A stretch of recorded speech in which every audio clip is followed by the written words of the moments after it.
जय श्री राम व्यूवर्स। आज का टॉपिक है कि भगवान कहाँ पर रहते हैं। जब श्री राम जी वाल्मीकि जी के आश्रम में जाते हैं तब वाल्मीकि जी से राम जी पूछते हैं कि वह स्थान बतलाइए जहाँ पर मैं जाकर के वास करूँ। तब श्री वाल्मीकि जी बतलाते हैं कि आप कहाँ कहाँ वास करते हैं, वह मैं स्थान आपको बतलाता हूँ और वह स्थान बतलाता हूँ जहाँ वास नहीं करते हैं। रामायण में लिखा हुआ है कि भगवान का वास कहाँ पर होता है। चलिए आइए हम पढ़ते हैं और जानते हैं कि क्या हमारे अंदर भी भगवान जी का वास है या सामने वाले में भगवान जी का वास है। चलिए आइए आज की कथा हम शुरू करते हैं। प्रभु श्री राम जी वन के सुहावने सरोवर पर्वतों को देखते हुए वाल्मीकि जी के आश्रम में आए। राम जी ने देखा कि मुनि का सुंदर स्थान है, सुंदर पर्वत है, वन निर्मल जल है, तालाब में कमल खिटे हुए, वन में वृक्ष फूल रहे हैं। इस प्रकार से राम जी ने देखा कि मुनि का निवास स्थान बड़ा ही सुंदर है। पवित्र सुंदर आश्रम को देखकर कमल ने राम जी प्रसन्न हुए। वाल्मीकि जी राम जी का आना सुनकर उन्हें लेने के लिए आगे आए। श्री राम जी ने मुनि को प्रणाम किया। ब्राह्मण श्रेष्ठ मुनि ने आशीर्वाद दिया। राम जी की शोभा देखकर मुनि के नेत्र शीतल होकर आदर पूर्वक अपने आश्रम को लिवा चले। श्रेष्ठ मुनि ने प्राण प्यारे अतिथि को पाकर के मीठे कंद फूल मंगवाए। जानकी जी, लक्ष्मण जी, राम जी ने फल खाए और मुनि ने उनको सुंदर विश्राम स्थान बता दिए। इस प्रकार से राम जी ने फल खाए और अपने थकावट को दूर किया। जी राम जब वाल्मीकि जी के आश्रम में आते हैं तब सभी आश्रम के आसपास रहने वाले ऋषि मुनि राम जी के दर्शन करने के लिए आते हैं और अपने सारे पुण्यों का प्रभाव कहते हैं। इसी प्रकार से श्री राम जी की वाल्मीकि जी से कहते हैं कि मन में जानकर वो स्थान बतलाइए जहाँ जानकी जी और लक्ष्मण जी समेत मैं जाऊं और वहाँ पत्तों और घास की सुंदर कुटी बनाकर कृपालु मुनि कुछ समय तक वास करूं। राम जी की सहज सीधी वाणी सुनकर के ज्ञानी मुनि वाल्मीकि बोले कि धन्य धन्य है हे रघुवंश के ध्वजारूप, आप ऐसा क्यों ना कहेंगे। आप सदैव वेद की मर्यादा के रक्षक।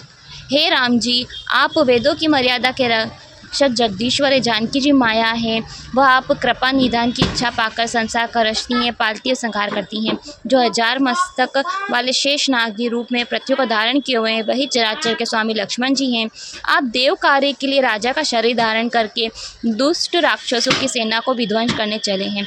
हे राम जी, आपका स्वरूप अनिर्वचनीय, बुद्धि से परे, अविगत, अकथनीय और अपार है। वे सदैव से नेति नेति कहते हैं। आप दृश्य हैं, आप देखने वाले हैं, ब्रह्मा विष्णु शिव जी को भी नचाने वाले हैं। वे भी जब आपका भेद नहीं जानते तब आपको जानने वाला और कौन है। आपको वही जान सकता है जिसको आप जना दे और जानते आपके समान हो जाता है। हे भक्तों के हृदय को चंदन करने वाले, शीतल करने वाले, आपकी कृपा के भक्त आपको जानते हैं। चिदानंदमय आपका शरीर है, विकार रहित है, यह भेद अधिकारी ही जानते हैं। आपने मनुष्य देह तो संतों और देवताओं के कार्य के लिए धारण किया है। आप प्राकृत राजाओं की तरह कहते हैं करते हैं। हे राम जी, आपके चरित्रों को देख करके सुन करके मूर्ख लोग मोहित हो जाते हैं पर ज्ञानी सुखी होते हैं। आप जो कुछ भी कहते हैं करते हैं सब ठीक ही है। आपने मुझसे पूछा कि मैं कहाँ रहूं, अब मैं पूछते हुए सकुचाता हूँ कि आप न हो वह स्थान बतला दीजिए तब मैं स्थान दिखाऊं। मुनि कहते हैं कि आप कहाँ पर नहीं हैं राम जी, तो मैं बताऊं आप वहाँ पर रहिए।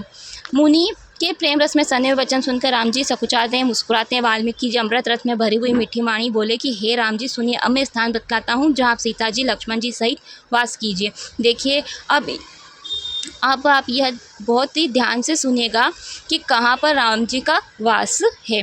जिनके कान समुद्र के तुल्य आपकी सुंदर कथा रूपी अनेकों नदियों से भरते रहते हैं परंतु तृप्त नहीं होते, उनके हृदय आपके लिए सुंदर घर है। जहाँ राम कथा रोज होती है, जो कथा सुनने के लिए बड़े ही लालसी होते हैं, वहाँ राम जी के हृदय में जानकी जी और राम जी वास करते हैं।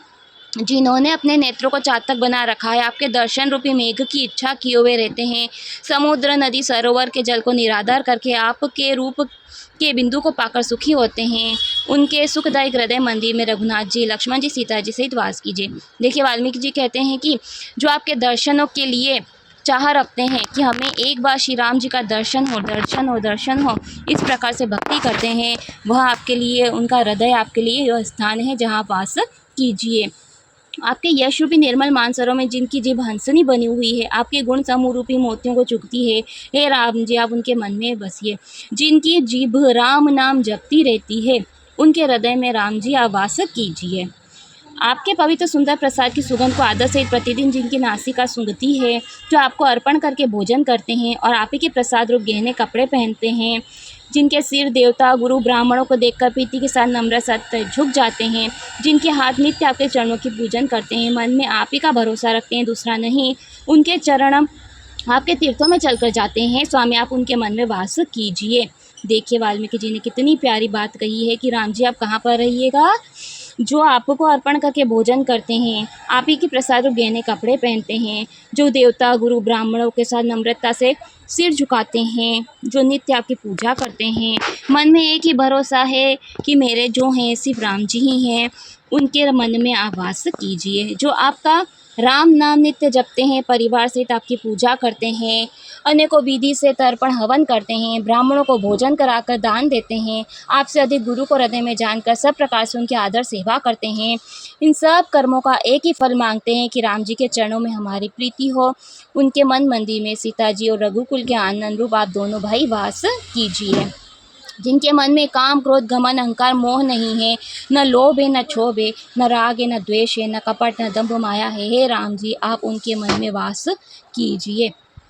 जो सबको प्यारे हैं, सबका हित करने वाले हैं, दुख सुख बड़ाई निंदा जिन्हें एक समान है, जो सच्चे प्रिय वचन विचार कर बोलते हैं, जो जागते सोते आप ही की शरण हैं, उनको आपको छोड़ कर के दूसरी कोई गति नहीं है, हे राम जी आप उनके हृदय में वास कीजिए। देखिए आप ये सब समझ रहे हैं ना, जो मैं पढ़ रही हूँ, कितनी प्यारी बातें लिखी हुई है।